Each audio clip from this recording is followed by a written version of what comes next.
Hey everybody, Brandon here. Welcome back to game number 6 of tournament number 8 on my road to chess mastery. And I am now playing with the white pieces. I am +1 in the tournament. I won my first game. I lost the next, won, and then lost, and then won, I believe. It's been a wild ride, but I am +1 currently, and I am now playing Matthew and I'm playing with the white pieces. Let's see how the game progresses. I played e4, as expected, c5, knight f3, d6, and d4. C takes d4, knight takes d4, and knight to f6. We see knight to c3 from me, and g6. So, I believe this is new, and g6 is the dragon variation. Normally you would see a6, but g6 is also quite common, and g6 is going to be a lot sharper. So what we have to worry about is this bishop on the long diagonal. It can be a very scary piece, and we saw somewhat of a reversed version of this in my first round first game of this tournament versus Gary. Link will be in the description if you're interested in seeing that, and how that was a reversed version of the dragon, where instead white was playing that type of setup or this type of pawn structure, and black was playing with this pawn structure, except with c4. Okay, now after g6, I played bishop c4, so this is one of the sharper lines. This is what I was most familiar with, but I honestly wasn't too familiar with any dragon lines in the first place because I haven't seen it as much as I saw the Najdorf. Bishop g7 and bishop e3, natural moves. Just trying to play this regularly. f3 just prevents any knight to g4 moves. Very useful move. Also covers the e4 square just a little bit more. What? Okay, that was not intentional, but it just covers the e4 square just a little bit more. So it's a nice move to have in. We see bishop to d7, queen to d2, so developing my queen, and preparing long castles, which is what I played. Now we see rook c8, and I took on c6. I think this is okay. It does actually offer the chances of maybe b takes to help prepare for d5, and even though the rook just went to c8, but maybe it can go to b8, and there's a much more open line against my king. Whereas the c file is an open line against my king, but after king to b1, it's not as crucial as the b file. But okay. Bishop takes instead, reasonable, just improving one of your worst pieces. Bishop to b3, so I just don't want to allow anything like, for example, if I play h3, then bishop takes e4 might be in the air, where now they can take my bishop, and they win a pawn out of that. So bishop b3 just steps out of any discoveries with their bishop.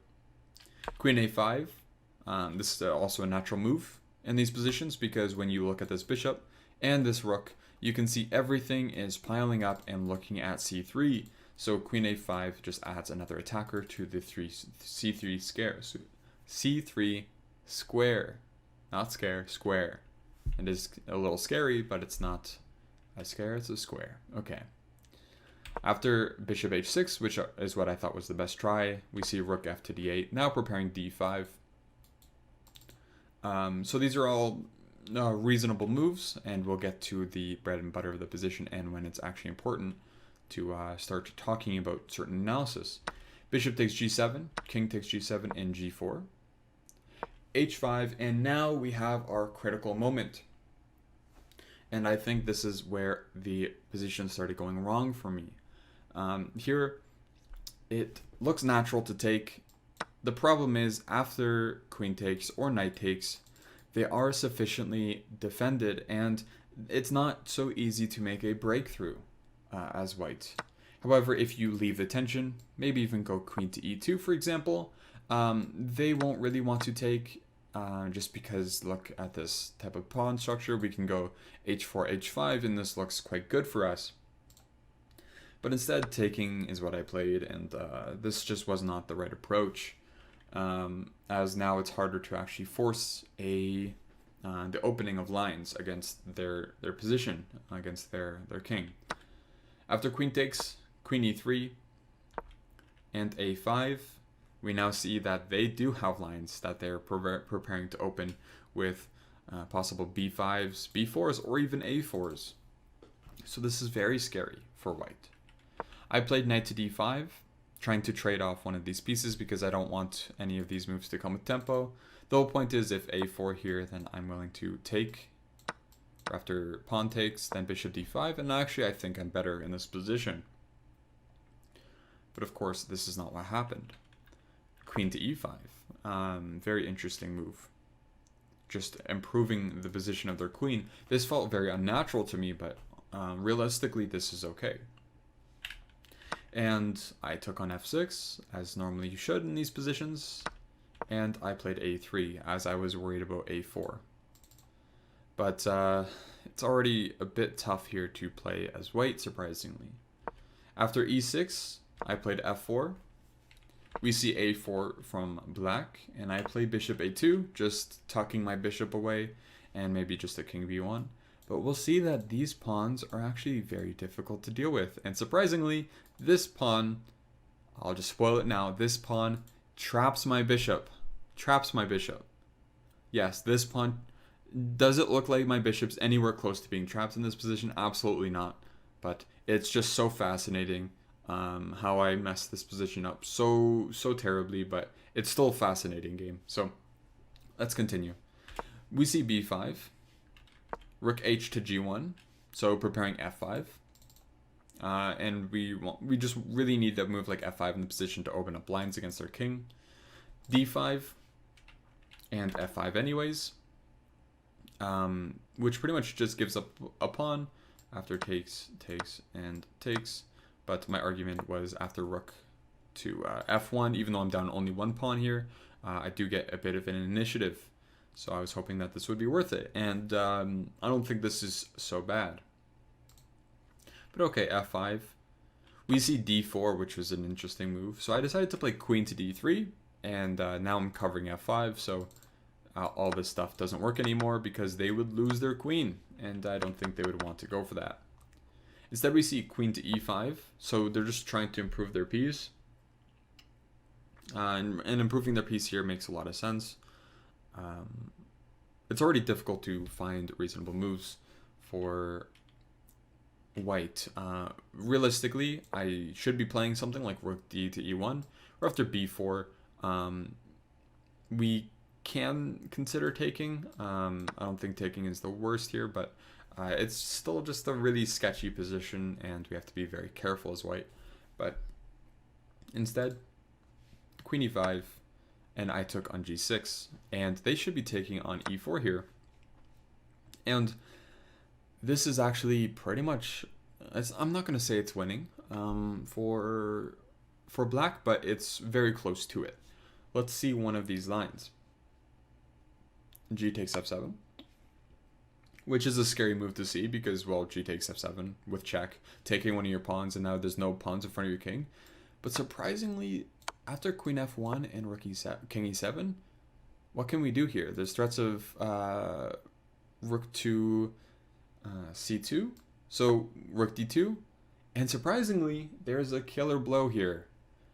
Bishop takes c2. What a move. Wow. The whole point is after rook c2, you do not take on c2. You play d3. And this is winning. There's nothing you can do here. So if you take on c8, then takes king b1 and rook c2, that's checkmate. Everything is covered here. There's no checks. Queen takes d3 is just too slow because queen takes b2. And unfortunately, after d3, there's nothing you can do in this position. One of the best moves the computer says is just rook c3, but this is just embarrassingly bad because look, right?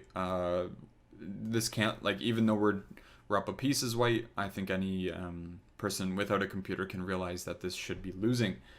So this cannot be played.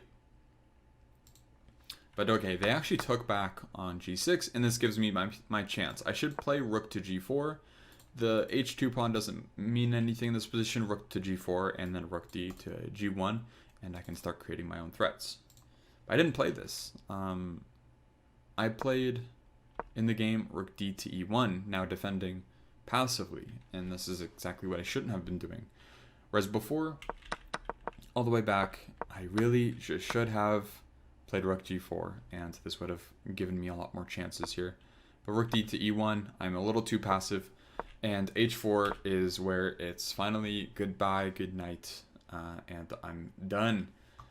After b4, bishop c4 or taking on b4 are my only chances, but unfortunately I didn't do either, and I thought h4 followed by h5 would be an interesting try with maybe e5, but we see this really, really nice move, bishop e5, and the whole point is, well, d3, right? What happens after d3 in these positions? First, they actually, like, I trade queens, so for example, if I go queen f3 here, then I have to worry about d3, and there's d2 check, and if I can't take it, but if I try to defend against d2 check, for example, rook to g2, then there's even just b3. And after b3, bishop b1, they can take on c2. And as we can see here, we're just losing our bishop. It's trapped, surprisingly. As I was saying before, that d-pawn surprisingly trapped my bishop. And this is not the only line where that occurs. Bishop b5, queen to g3, takes, b3, and I can't take it. Realistically, I probably should have taken like this, but the same line happens where bishop b1 and d3, and my piece is trapped, because if I play c3 here, there's d2 check, they win my rook, so this would be losing. Instead, after rook to g2, d takes c2, and again, as we see here, we lost our bishop. It was trapped on b1. What a surprise from that pawn. If we just look back at this pawn structure, you would never expect in this position for that bishop to be trapped on b1, but it was certainly an issue. And then going all the way back, wow, that is just depressing. But now I tried to trade off all the pawns I could, because if we trade off every pawn in this position, then it is actually possible to draw. But unfortunately, my opponent does convert quite well and forces the trade of the rooks. And now I have no hope, because there's still pawns on the board and I am losing. So very unfortunate game. It happens, but it was very instructive. I would say the biggest issues are taking on h5. It's tempting, but it's not as good as you'd think, because it's hard to make breakthroughs. If we just go back here, it's hard to make breakthroughs after taking on h5. Rather, keeping the tension with queen to e2 with ideas of h4 and maybe even g5 are better plans in this position. So that is, I would say, the main takeaway here. As the other ones are more specific, if we take away one general idea, I would want that to be to keep the tension unless you know you're forcing lines open against your opponent's king. Anyways, now we are even, 6 games in, and we have 1 game left of this 7-game tournament. I hope you guys did enjoy, and I will see you guys in the final game. Thank you for watching, and I'll see you then.